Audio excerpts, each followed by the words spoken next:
Hi hello viewers, welcome to ఆకాశం Andhra news. ఒక news అండి. ఎన్డీఏ పక్ష నేతగా మోడీ, చంద్రబాబు నాయుడు కీలక వ్యాఖ్యలు. ఎన్డీఏ పక్ష నేతగా మోడీ అంటండి. అసలు ఏంటో చూద్దాం. లోక్సభ ఎన్నికల ఫలితాల అనంతరం ప్రభుత్వం ఏర్పాటుకు బీజేపీ సారథ్యంలోని ఎన్డీఏ కూటమి వేగంగా పావులు కుదుపుతుంది. ఇప్పుడు బీజేపీ కదా, ఎన్డీఏ కూటమి భయంకరంగా ఇప్పుడు గవర్నమెంట్ ఫామ్ చేద్దామని ఇప్పుడు ఆ కంగారులో ఉందంట. ఇందులో భాగంగా పార్లమెంట్ సంవిధాన్ భవన్ లో సెంట్రల్ హాల్లో శుక్రవారం ఎన్డీఏ ఎంపీల సమావేశం జరిగింది.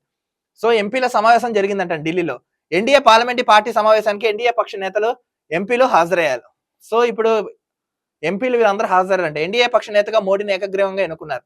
సో ఇప్పుడు మళ్ళీ మోడీని ఏకగ్రీవంగా ఎన్నుకున్నారంట. ఎన్డీఏ పక్ష నేతను ఉద్దేశించి పార్లమెంట్ సెంట్రల్ హాల్లో ప్రధాని ప్రసంగించారు. ప్రధాని నరేంద్ర మోడీ అక్కడ ప్రసంగించారు కదా, అది మోడీని ఎన్డీఏ ప్రతిపక్షగా ప్రతిపాదించిన రాజ్నాథ్, బలపరిచిన కేంద్ర మంత్రులు అమిత్ షా, నితిన్ గడ్కరీ. మోడీ దార్శనికతపై చంద్రబాబు నాయుడు ప్రశంసలు. చూడండి, చంద్రబాబు ఇరుపక్షాల మోడీ, నితీష్ వీళ్ళే.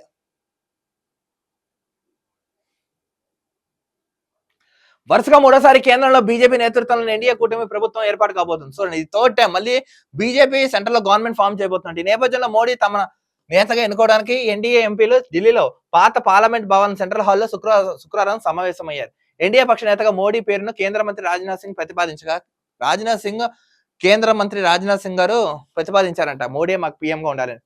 అమిత్ షా, నితిన్ గడ్కరీ, జేడీఎస్ అధ్యక్షుడు హెచ్డి కుమారస్వామి, టీడీపీ అధినేత చంద్రబాబు నాయుడు తదితరులు బలపరిచారు. ఇక అమిత్ షా మాట్లాడుతూ ఎన్డీఏ పక్ష నేతగా మోడీ మూడోసారి బాధ్యతలు తీసుకోవడానికి చరిత్రాత్మకమని తెలిపారు.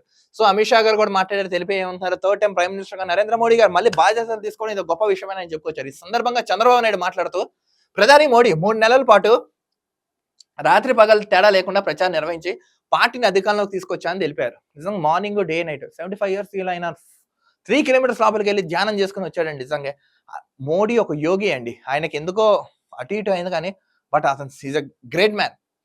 దేశ చరిత్రలో ఇది అత్యంత ఘనమైన రోజు అని తెలిపారు. గత 10 ఏళ్లలో మోడీ సారథ్యంలో దేశం చరిత్రాత్మక విజయాలు సాధించిందని కొనియాడారు. మేక్ ఇన్ ఇండియా కార్యక్రమం చాలా గొప్పదని ప్రశంసించారు. మేక్ ఇన్ ఇండియా కార్యక్రమం చాలా అంటే చాలా గొప్పదని ఆయన ప్రశంసించారు. ప్రపంచంలోనే మూడో అతిపెద్ద ఆర్థిక వ్యవస్థగా భారత్ అవతరిస్తుందని తెలిపారు. సో థర్డ్ బాగా ఇన్కమ్ వచ్చే కంట్రీగా భారత్ వస్తుందని చంద్రబాబు నాయుడు వ్యాఖ్యించారు. ఇక వికసిత్ భారత్ 2047 విజన్ సక్సెస్ అవుతుందని, భారత్ ప్రపంచ ఆర్థిక శక్తిగా అవతరిస్తుందని ఆశాభావం వ్యక్తం చేశారు.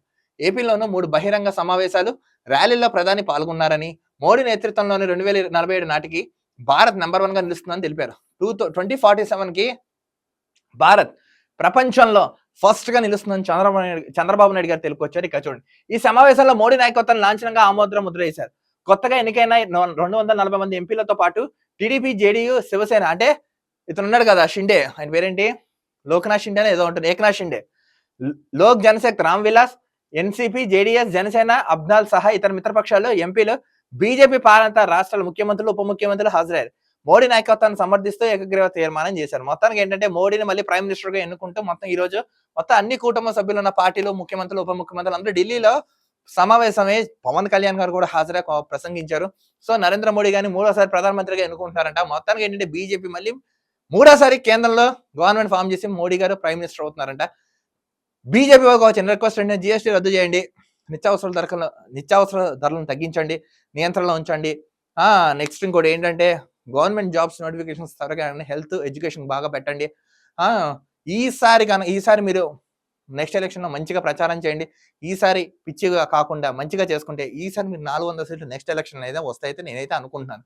చూద్దాం వీళ్ళు ఇప్పుడైనా మారతారా లేదో, లేదా ఇలానే ఉంటారు.